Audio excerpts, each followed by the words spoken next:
In this episode, I am joined by author Steve Dee. His book, The Book of Carcassonne, was an early bedtime read for Edward. His other books are equally as entertaining. Steve and I talk about playing at lunch and feeling that you are misbehaving a little, perhaps, but in a good way. We also reminisce about Tabletop with Wil Wheaton and the great games that show introduced us to. Steve also mentions having a home game because he lives close to Birmingham. Therefore, Brass Birmingham is his home game. All this and more. Thanks for listening.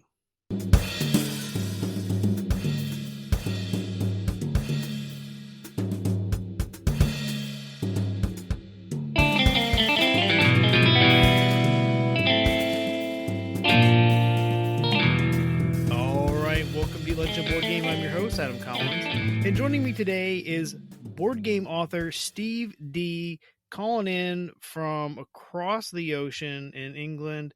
How are you doing, Steve? Very well, thanks. How are you? Oh, trying to wake up a little bit. We got a little bit of a time difference between us and you, about 6 hours. Yeah.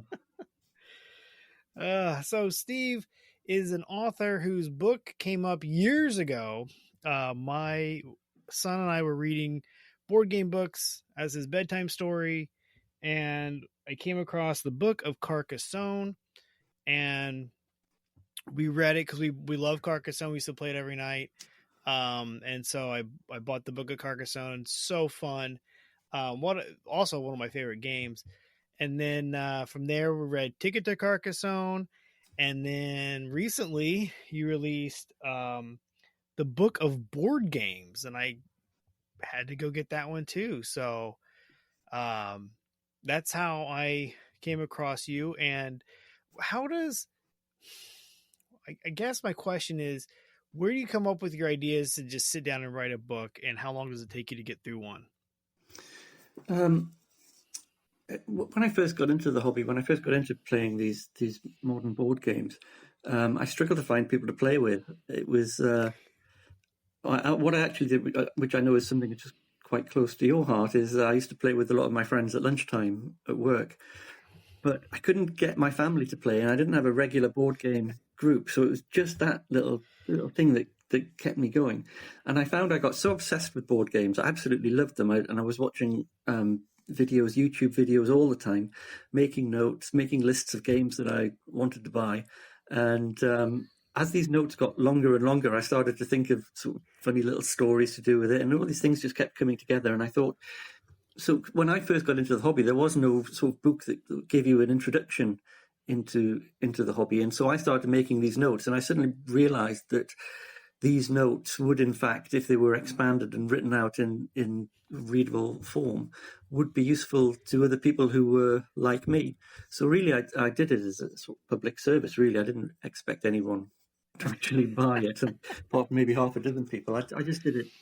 I think I wanted to be part of the board game hobby, so writing about board games was a substitute for actually playing them at the time. No, I understand. It's funny because your book, the latest one, the Book of Board Games, an introduction to modern tabletop gaming. It's interesting because I have a continuing ed course that I teach through the community college here in St. Louis called Introduction to Modern Board Gaming. And it's interesting how you and I make a lot of the same points, and yet vastly different as well. Because I only have like a 2-hour class that I just kind of get up and teach for 2 hours and that's it. Whereas you had a lot more time that you could spend on your stuff and talking about the board games and how they're different. And yet, again, don't be afraid of them. They're not scary. And, yeah, I really enjoyed the latest one, how you I also liked how you really talked about the 2-player gaming, how that's kind of a thing, because that really became a thing for me over the pandemic when it was just my son and I. We were just trying to find good 2-player games. So yeah that was interesting. I added that chapter quite recently, I think. So when I first wrote the book, it was called Ticket to Carcassonne, which I thought was a clever title, but it meant that nobody stumbled across it on Amazon because it didn't have the word board games in the title. So every year I sort of revised it and added new chapters, and eventually I just sort of changed the title to the Book of Board Games. So they are kind of the same book, but as I say, every year I refresh it, add new chapters, add the latest board games, that sort of thing. And I think I added the chapter on two-player games quite recently, within the last couple of years. So, so in answer to your question as to how long it takes, I've been working on it for about 7 or 8 years now. I think since I first wrote the book, 10 years maybe. Hard to say. I mean, you keep revising it. There's nothing wrong. Sorry. Yeah, just keep updating it, keep revising it, keep it fresh. Although I do have actual people to play with now, so I don't feel that burning need to do something to do with board gaming, because I am in several gaming groups now, and I have all the gaming fun that I need, if that's possible. So let's take a step back. How did you get into the hobby? Like, what triggered you to start playing these? So it's always been in my life, board games. I played with the family, and I used to play a lot of chess as well. I was a keen chess player. But then I remember in my teenage years discovering Risk, playing a game of Risk that lasted all afternoon at school camp once, and I suddenly thought, this is amazing. This is great fun. But then I sort of drifted away. It was when my daughter reached a certain age. I think she was about 9 or 10, and I suddenly decided I wanted to introduce her to board games. And I think I'd seen a newspaper article talking about modern board games, so I Googled it and discovered that there were all these games, and I bought Ticket to Ride for her for Christmas. And then I stumbled across a YouTube channel called Tabletop, which I don't know whether you've ever heard of that. It was very big about 10 years ago, and it was run by Wil Wheaton, and everyone just looked like they were having so much fun there and playing all these amazing games that I'd never heard of. So that was, I think, when I started making my list of games that I wanted to play. And it was a slippery slope from then on, and well... Now look at you. Now look at me, yeah. No, it's funny. I love Tabletop. That's like you just said. That's how I started creating a list of games I wanted to play, because he made them all look so fun. And yeah, I've got all kinds of stories. My son and I would watch that all the time. And when they put the last season on, whatever they called it at the time, we bought that service for like, I don't know, it was like $2 a month or something like that, just so we didn't have to wait to watch the last season. So but yeah, that was a great show. And we really, I have a shelf out just over the screen here, and I see a lot of the games that were that were on that show. So Carcassonne and Stone Age, worker placement games I'd never played before. Never heard of anything like it. And as you say, they look like they're having so much fun. I mean, they're all obviously entertainers, and so they were. It's kind of their job. It's kind of their job, but even so, it did look fun. And I thought this was for me. Yeah.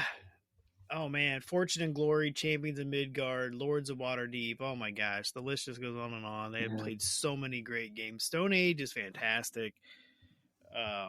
Yeah, that's one of my favorites. Actually, it's one of my favorites that I don't own. I have a couple friends that both own it, so I don't feel the need to buy it. If I want to play it, I just go to their house. Yeah.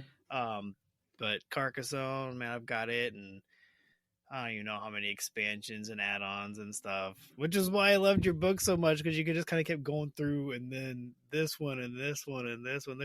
There's so much fun you can have in Carcassonne with all the different expansions and add-ons and variants and stuff. So yes, well, of course, you mentioned that I did end up writing a strategy guide. I wrote the Book of Carcassonne, as you say. I think in the very first version of my first book, I had a lot of strategy guides in the book, but then I got a bit of feedback that people didn't really want strategy guides in. They wanted just a book that introduced them to the hobby without having strategy guides. But then I got it into my head that I enjoyed writing strategy guides, and before I knew it, I'd written. I wrote a strategy guide for Hive. I don't know whether you've ever played that two-player game. I wrote the Book of Hive was actually the first book that I wrote. And then as a sort of sequel to that, I wrote the Book of Carcassonne. Interesting. Yeah, no, I've never played Hive. I always see it out there as a 2-player game. My son and I just haven't played it. It's very similar We to play a chess. lot You of. know, it's got that real strategy, perfect information. And as I said, I used to play a lot of chess, and I used to enjoy that. But chess is one of those games where some people, the levels of skill in that, and the amount of books that have been written about chess. When I saw Hive, and I saw that, it was a fairly untapped market, I just thought I should get into Hive a bit, and ended up writing a strategy guide for that, and it's actually still I think my best-selling book, the Book of Hive. Really Yeah, interesting. No, there's a lot of modern games are based on chess and the idea of chess. One of the favorites that my son and I play is called Gambit of Kings, and it's kind of a chess esque game. The pieces move completely different. And there's different rules. Where like if a level 1 takes a level 3 or can't take a level 3, and if there's all kinds of little nuanced differences of yeah, Game of Kings versus chess. But he plays a lot of chess. He's really good at it. I did not grow up playing chess. I am not good at it. So I take him to the chess tournaments and just sit in the corner. right. Well, Hive's not. It's not. I don't want you to think that Hive is a chess variant. It's not. It looks completely different. I just mean it has that. It sits in your brain the same way that chess does, in that you trying to outthink your opponent and move pieces around. It's all about insects, and they're Yeah. all the pieces are shaped like it's like a honeycomb. You've got the hexagonal pieces, and you move them around the hive and jump over and climb on top of each other. And it's a fascinating game. It's really good. Well, maybe I'll have to find a friend that has it. Yeah. Can't be that hard, right? I got a couple gaming groups I can lean on. I'm sure. So you mentioned earlier that you did play games with your coworkers. Do you still play games with your coworkers? Oh, well, yes, but also I work from home largely now, unfortunately. I love working from home, don't get me wrong. But the one thing I miss is, I hardly ever get into the office anymore. So when I do get into the office, we do play occasionally. But unfortunately, not as much. And a couple of people I used to play with have moved jobs as well, so it's getting increasingly harder. Yeah.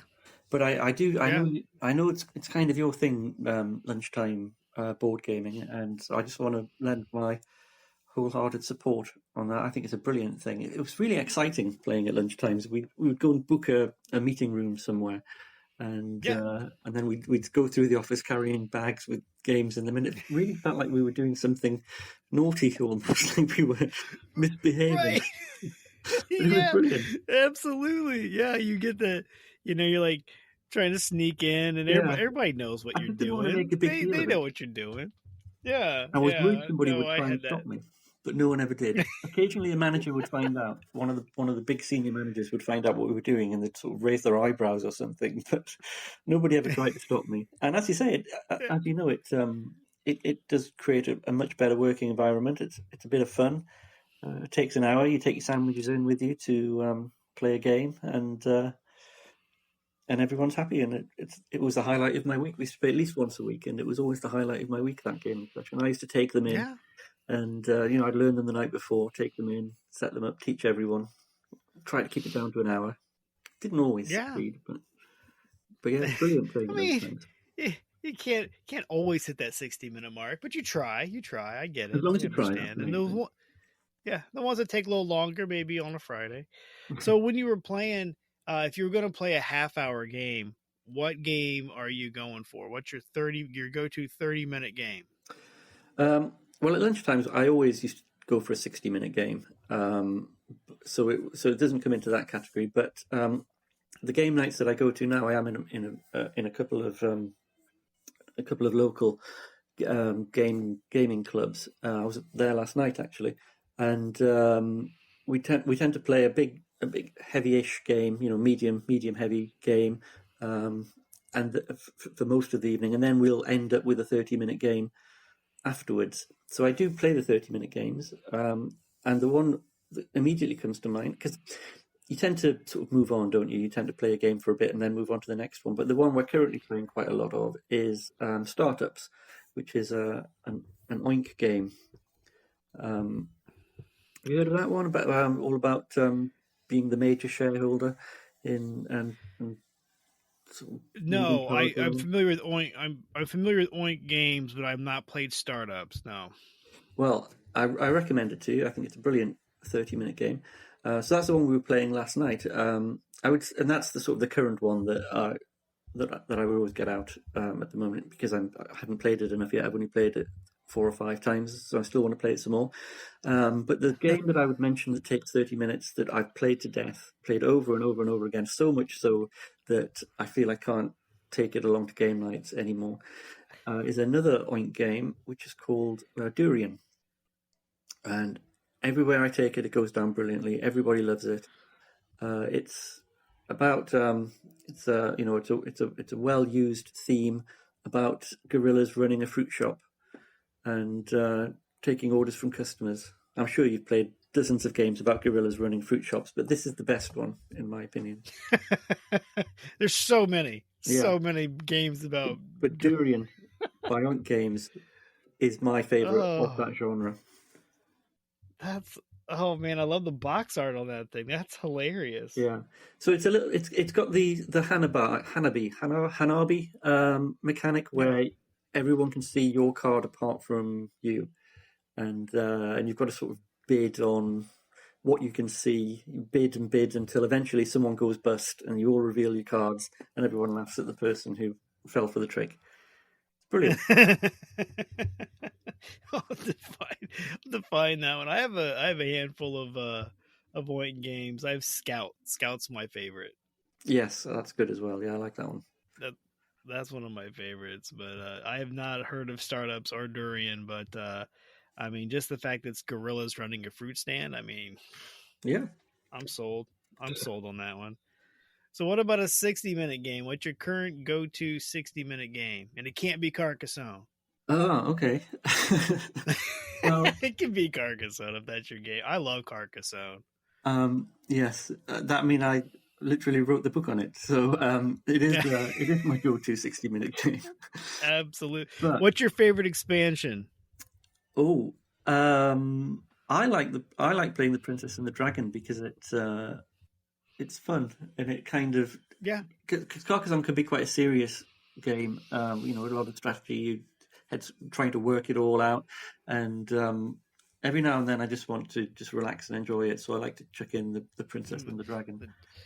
The dragon goes around stomping everybody. Yeah.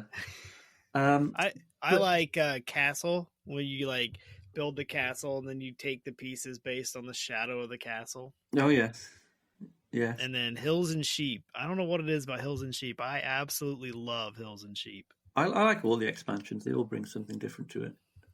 Even the circus, which I've only ever played about once or twice, I think that just Oh completely yeah. changes the feel of it. Yeah. When you're Um, building the trapeze pyramids of gymnasts and stuff, yeah. so I was going to say, as I said, the lunchtime sessions they take about 60 minutes. So the all those games that I used to play at lunchtimes with my work colleagues, they were all 60-minute games, and I would say the ones that went down best out of all those games that we ever played, the top three I was going to say were Carcassonne, which we've mentioned, and also Ra by Rainer Knizia, and Kingdom Builder, which I don't know whether people still play Kingdom Builder or not, but whenever I used to take it at lunchtimes, it always used to go down a storm. And I'm thinking Yeah, of so writing a that book. was an episode of Tabletop. Yes, it was. Was on Yeah. that. That's what exposed me to that. I have it. It's sitting over there on my shelf of shame. I have not played it yet. Oh wow, that is literally the book that I'm thinking of writing next, the Book of Kingdom Builder.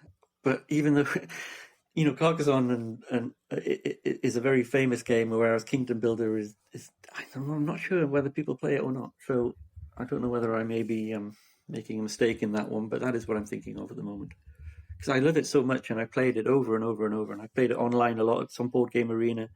Um, so I love Kingdom Builder. It's Oh by yeah, it is Donald on Vicario. Is it the guy who made Dominion? Vaccarino or Yeah, Vaccarino. I Yeah, don't the know guy how that it's did. pronounced. Yeah, the guy that did Dominion. We all know. We all know who that is. Donald X. Yeah, yeah, Donald Donald X.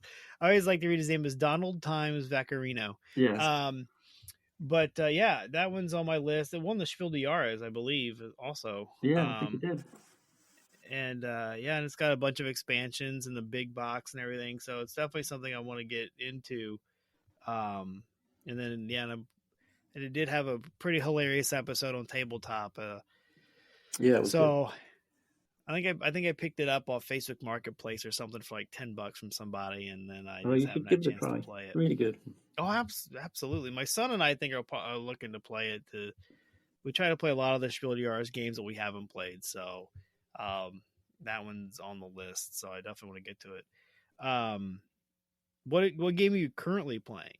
What's your current favorite game? That changes so much. That's why. Oh, absolutely, it does. I normally say I normally say Brass Birmingham is my favorite game when asked. I live quite near Birmingham, so it's kind of like my home game. That's awesome. And but it changes all the time. You know, whatever new game you've got becomes your favorite game. You get obsessed with it. And Sure. I got Arcs for Christmas, and I've only played it once, but it's completely taken over my head, and I'm thinking about it all the time. And I'm trying to play it again. So I think probably Arcs is my favorite game at the moment, but how long that will last, I don't know. As I say, I've only played it once, so it doesn't feel that I should be allowed to have it as my favorite game. I've only played it once. Should take at least 20. Well, it's like, well, how do you say it? Klaus Teuber's game, The Settlers of. Well, it's Catan, isn't it? How Ooh, I could it be? believe Catan. Catan versus Catan. Catan. Okay, well, I'm originally from the north of England, so we pronounce the slightly harder. So we would say Catan rather than Catan. My wife's from the south of England, so she might say Catan. But well, it's interesting because like we play that a lot. And then we played the Dawn of Humankind version that came out. And as we played that, we were like, oh my gosh, is this better than the original? Is this the version that we want to play? And it's like, we've only played it once. Can we actually say it's better than the original? Like, it seems, I don't think you should be able to say it's better. Dawn of Humankind. I'm not familiar with that one. It's Catan, Dawn of Humankind, and it's Catan at the heart, but it's got a whole bunch of other things going on, and you're not restricted on your roads and stuff like that, but you have like a tracker at the bottom where you're trying to get better technology and kind of better hunting equipment so that you can pass other areas as you're trying to explore and expand on this map.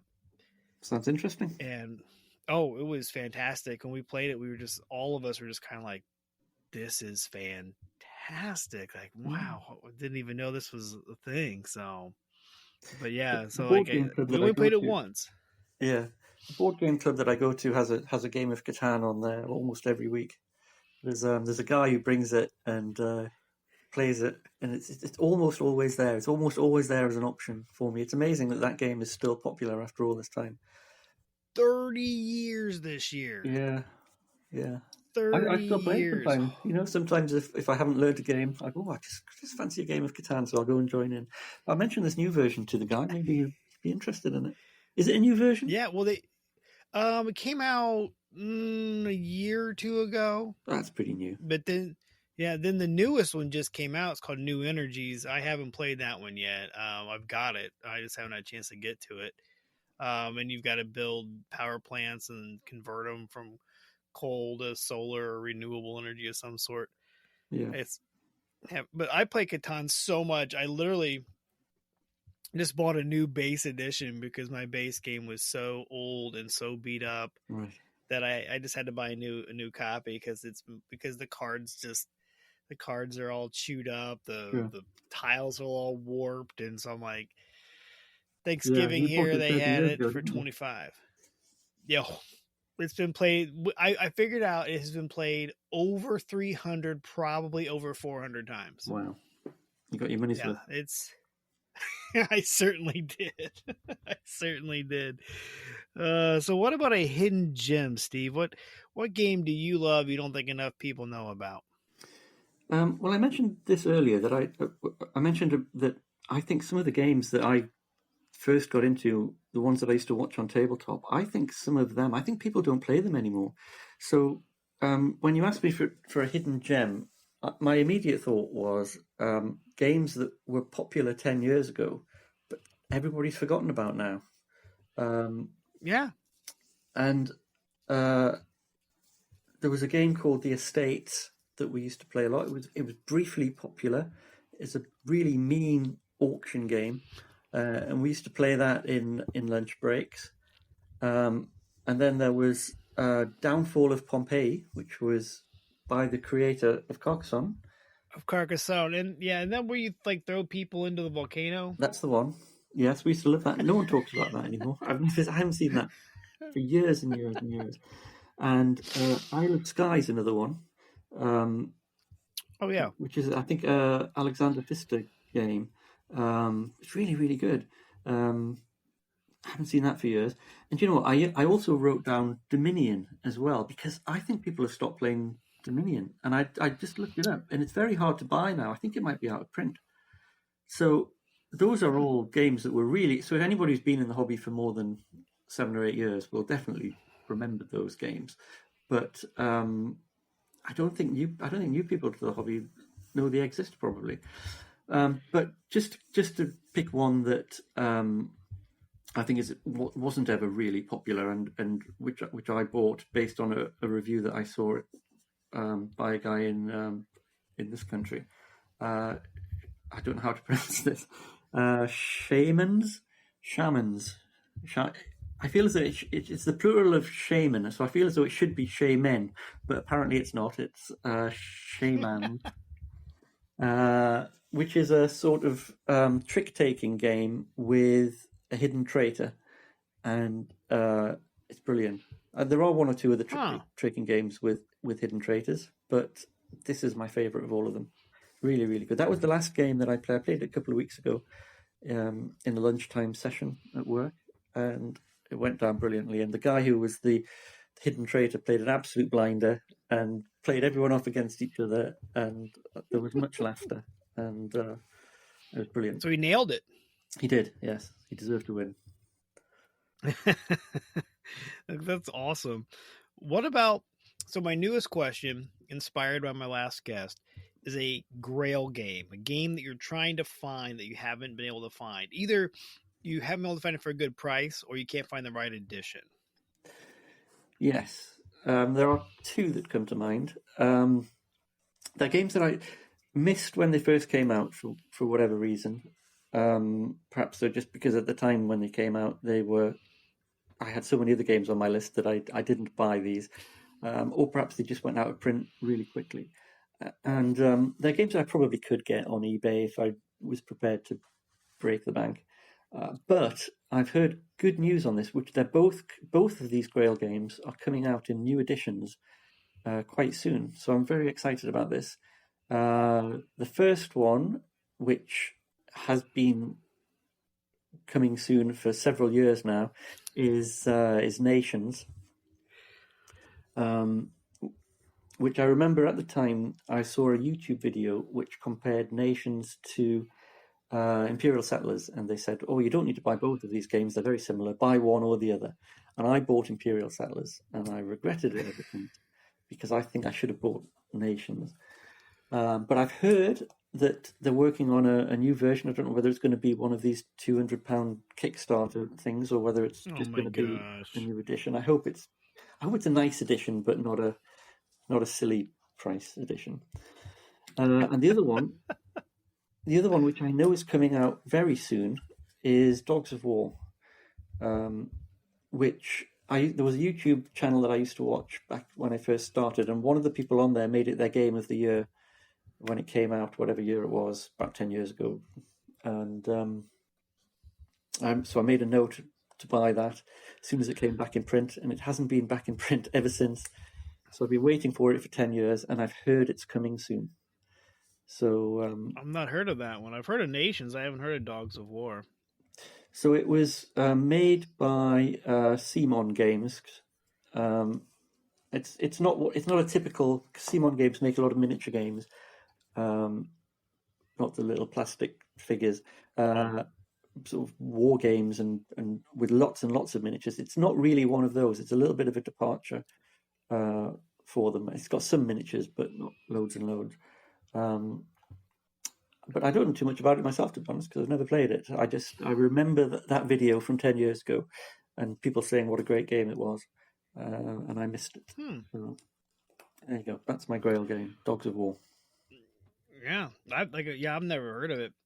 Worker placement meets tug of war as you influence multiple battles. Also hats. That's what it says on BGG. Yeah, the little plastic figures for some reason have massive hats on them. Why not? I mean, why don't more games put hats on their figures? Quite, yes. Oh man!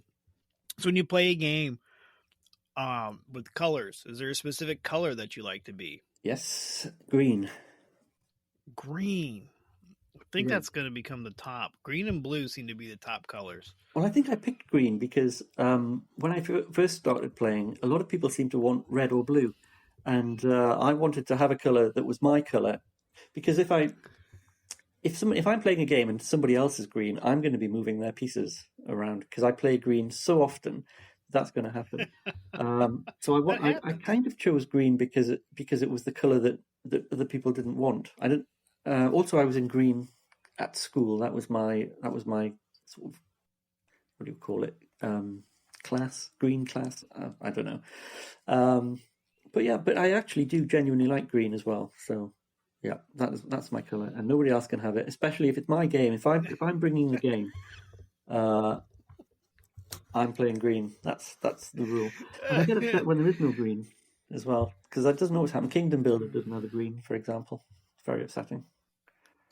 Did you contact Donald and be like, dude, put green in your game? Well, if I do write the Book of Kingdom Builder, I will be making a prominent point of that, and I'll be letting him know my thoughts. Yeah. Like I do now, just get him to read your book and you'll be set. Yep. New edition will come out and miraculously there'll be green in it. Yeah. That would be my contribution to board games. There you go. Well, it's funny. I like to play as red, and my son always likes to play as like a purple. And now my daughter, she likes to play as red, and my son's like, "Oh, that's Dad's color." Yeah. And I'm like, "I'll be a different color because I want to encourage her to keep playing, so I'll be nice and she can be red." But man, it does make it weird when you're looking at the board and you're not the color you usually are. So yeah. So Kickstarter, you said that you are a backer. Have you ever ran a campaign yourself? I have actually, yes. So as well as board games, I also play a little bit of role-playing games as well. Okay. During lockdown, when the pandemic was on 5 years ago, one of my favorite things that we did, it was the highlight of my week, was to play board games on Zoom. So we would open up the laptops and we'd have a Zoom chat, and we'd all have tablets with Board Game Arena on it, and we'd all sit around and play Carcassonne or whatever on Board Game Arena, and that was brilliant. With my family, mainly family and extended family, and then eventually, after we'd been doing that for about 6 months, somebody said that they wanted to learn Dungeons and Dragons, and I said, well, I used to play Dungeons and Dragons on when I was a teenager, so I ran a campaign of D&D, and I tried to sort of keep it short because I didn't want these big sprawling epic campaigns. So I created the thing called the 1 hour role-playing game, which would actually work for you, wouldn't it? It would work for you guys with your lunch break sessions. So I created the 1 hour RPG, and I've run 2 Kickstarter campaigns now for that. The first one was called the City Watch. So the players were all members of the City Watch. The idea was that to keep it for an hour, you're a bunch. You don't go exploring an area. You don't go through a dungeon. You don't go on a quest. You just get given a job to do by the boss of the city watch. Go and arrest this person. Go and rescue that. And then it all gets done within an hour. And so I ran a campaign for that, and that was successful. And then I ran another campaign, which was about a bunch of wizards of the White Tower, and they both went pretty well. Well, the advantage you have with that is that you only have to create a PDF and then email it out. Yes. So that's the best part about these people that do the print and plays and the RPGs. And man, it's like, oh my goodness, that's what makes it so simple. Is you just have to collect email addresses and either send off an email with here's the game, or post it on like a Google Drive and here's the link. Yeah. Shipping can go up all at once because you don't have to ship anything. It's brilliant. And my business partner and he's been working on RPG, and I've been working on a print and play, just because they are so easy to just. It is easy. I have a couple of friends who make proper board games, and the amount of effort they put in, it's astonishing, and the amount of skills you need to create, and the contacts and the experience. I'm a long way from doing anything like that. So I just like to write, and so technically the RPGs that I've written are games, I suppose, technically. Yeah, no, absolutely. But I'm not a board game creator as such. No, I prefer to play it. No, but you contribute in other ways. You write books that other board gaming nerds like me can pick up and read to their son as a bedtime story, because it's a perfectly normal thing to do. Okay. Oh man, yeah, it's been interesting. Because I was reading your latest book one night, and he's 12 now, and for some reason I was laying in his bed with him and reading, and he's like, "We just read that book to me, Dad," and I'm like, okay. So I just started reading to him the book, and he's like, I miss this. And I'm like, well, we can read this book out loud. I don't have any problem with that. So, but I mean, keep writing. I'll keep buying. I'll keep reading. There's nothing wrong with writing books about board games. I'm working on one right now. It's slow going. I can tell you that. Mine's about board gaming at lunch and why you should do it. And I'm in favor of that. It's a slow go. Kind of got an outline of the points I want, like the points, the chapters I kind of want to make, and now I'm kind of fleshing them out and doing some research on studies that have been done, and other articles and other books on team building and that kind of thing, and try and tie it all together. So cool, because I do love board gaming at lunch. I work for a university now, so I don't have quite as much time, but this semester, hopefully, a couple other professors. I'm not a professor, but a couple professors. They are excited to try to meet up and play board games once a week at the cafeteria. So I feel as though everybody would be if they knew about it, if they knew it existed. I would have been into it years before I was, if I'd known it was there. But right, it's still a niche hobby, isn't it? For some reason.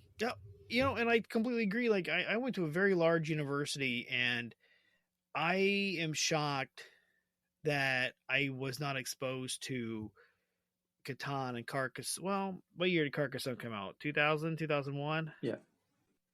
Yeah, so I was in college then.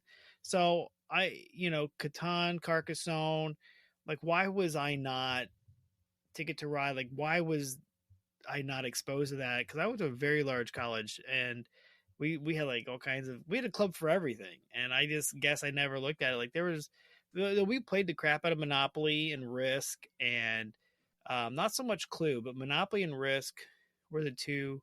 Couple games of Axis and Allies, but for the most part it was Monopoly and Risk. But you would have thought somebody, because we had a very large group of foreign kids, it's like somebody should have been like, hey, have you heard of, and then brought out one of these other games. And I'm like, man, now you go to college campuses anywhere and there's board games everywhere. Yeah, well, you and I are doing our best to spread the word, aren't we? Absolutely. You mentioned Anything Clue I there. can do. You mentioned Clue there. That's just reminded me. That was another one of my early gaming experience as well. I work with a lot of mathematicians and statisticians, and we once played a game of Clue. Someone told me, "Have you ever played Clue with a bunch of mathematicians?" And you sit down and play it, and you do it as like a logic puzzle. And so everyone had a pen and paper, and they were making notes as they went round. And I'm not kidding. The game of Clue lasted about 5 minutes before somebody cracked the code. And it was absolutely hilarious. And then everyone went, "Oh, let's do it again, do it again." And we ended up playing like 5 games of Clue in a row. And each game lasted no more than 10, 15 minutes at the absolute most. And oh my gosh. yeah, if you make notes and treat it as a logic puzzle, it's absolutely hilarious. I mean, Obviously, that was before I got really. I'm not saying that's the best game, and everybody should immediately stop playing Brass Birmingham and play Clue instead. But it's a fun thing to do. I love Clue. I still play Clue. I have a bunch of different versions of it. Not the different IPs on it, but like the different versions that have different mechanisms in it. And yeah, I take notes and everything, but I couldn't imagine playing with a bunch of mathematicians and statisticians that are just gonna, ooh, got it. And what? I'm sure you could So figure far, it out. I know. They didn't use. The only thing I know is it's not Mr. Green, and you're done. Yeah.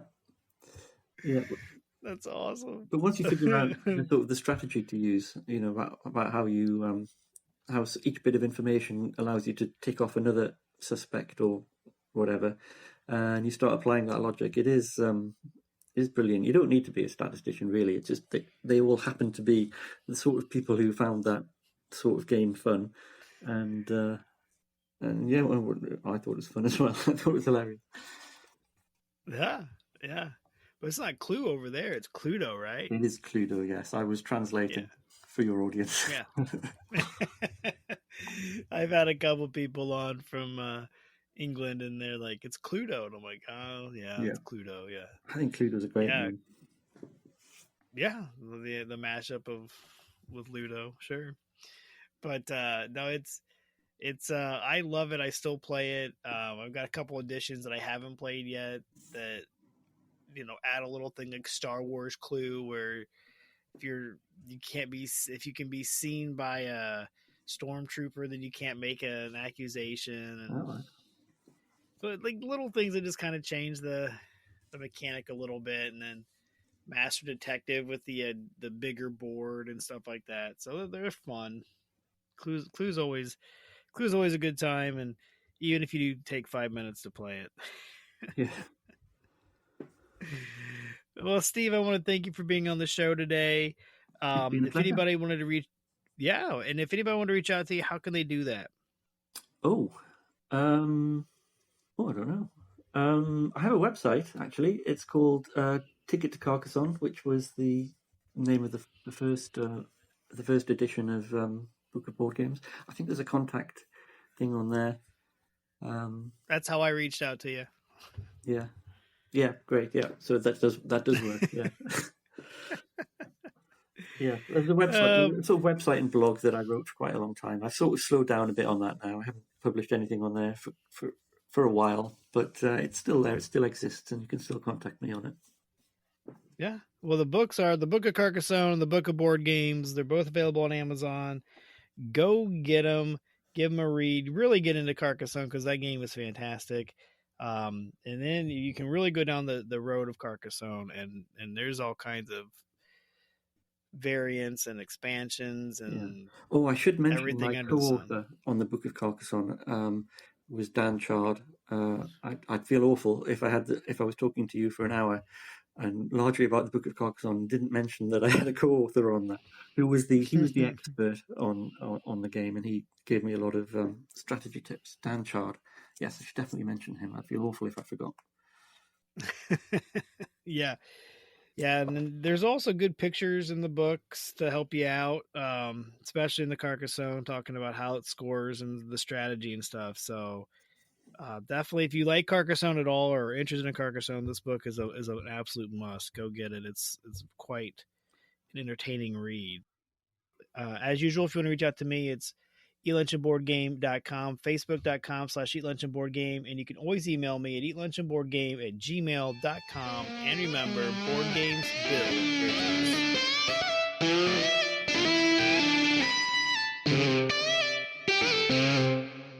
When you're gaming, why not be comfy? Go over to supportplayer.org. Click on the cards, pieces, and dice to get some merch. These t-shirts are some of the most comfortable I have ever worn. That's supportplayer.org, and there's a link on eatlunchandboardgame.com.